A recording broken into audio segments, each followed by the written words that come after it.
లేఖనం కొరకు 16వ కీర్తన మొదటి చరణంలో రాయబడిన వాక్యాన్ని చదువుకుందాం.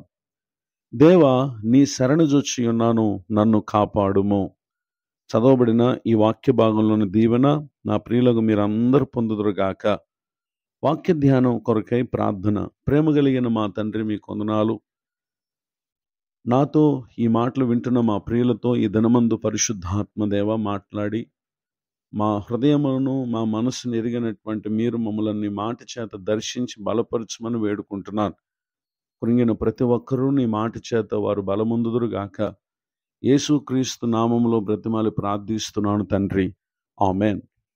చదవబడిన ఈ వాక్య భాగంలో కీర్తనకారుడైనటువంటి దావీదు గారు, ప్రభువా, నేను నీ శరణుజొచ్చి ఉన్నానని మాట్లాడుటను గమనించగలం. శరణుజొచ్చుట అంటే దేవుణ్ణి ఆశ్రయించుట, లేక దేవునిపై ఆధారపడుట.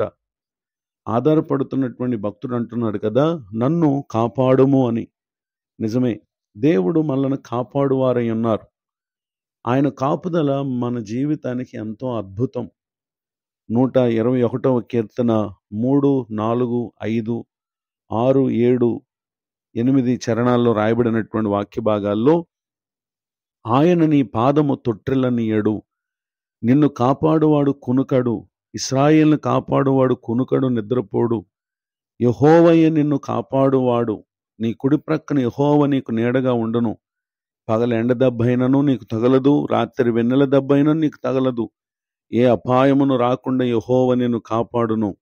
ఆయన నీ ప్రాణమును కాపాడును. ఇది మొదలుకొని నీ రాకపోకలింది యెహోవా నిన్ను కాపాడును. ఇట్టి అద్భుతమైనటువంటి కాపుదలను ప్రభు వారు మనకు అనుగ్రహించేవారుగా ఉన్నారు. చదవబడిన ఈ వాక్య భాగాల్లో ఒక్కొక్కటిగా మనం చూస్తే, మొదట మన పాదము తొట్టిల్లకుండా ఆయన మనల్ని కాపాడుతారు.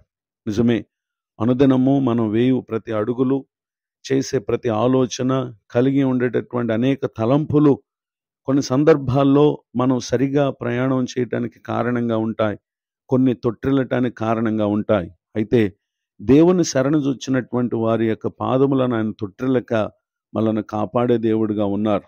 అయితే మనల్ని కాపాడేటటువంటి దేవుడు ఏ విధంగా ఉండి మనల్ని కాపాడుతున్నారంటే, ఆయన కునుకడు, నిద్రపోడు.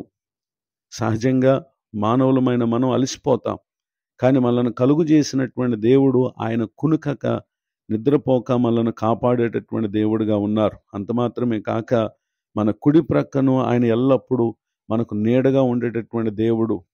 పగలు ఎండ దెబ్బ, రాత్రి వెన్నెల దెబ్బ అనగా మనం ఎదుర్కొనే పలు పరిస్థితులు, పలు సమస్యల్లో ఆయన మనకు తగలకుండా కాపాడేటటువంటి దేవుడు.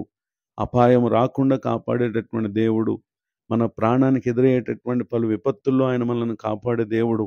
అంత మాత్రమే కాక మన రాకపోకల్లో మనల్ని కాపాడేటటువంటి దేవుడు. ఈ దీవెనలకు నా ప్రియులకు మీరందరూ పాత్రులు కావాలని, కీర్తనకారుని వలె అనుదినము ఆయనపై ఆధారపడి ఆయన అనుగ్రహించినటువంటి ఈ కాపుదలను పొందగలరని హృదయపూర్వకంగా మీ కొరకే ప్రార్థిస్తూ, కోరుతూ ఈ మాటలు ముగిస్తూ ఉన్నాను. ప్రార్థన. ప్రేమ కలిగిన మా తండ్రి, మీ కొందనాలు. నేడు విన్న ఈ మాటల ద్వారా మమ్మలను మీరు దర్శించినందుకు స్తోత్రం. విన్న మా ప్రియులను మీరు ఆశీర్వదించండి. వారికి కలుగు మేలులను మీరు నాయన తను అనుగ్రహించి దర్శించండి. దైవజనులను, వారి కుటుంబాన్ని, సేవా పరిచయం మీరు దీవించండి. ఈరోజు నూతన సంవత్సర దయాకిరీటను పొందిన ప్రియులను ఆశీర్వదించండి.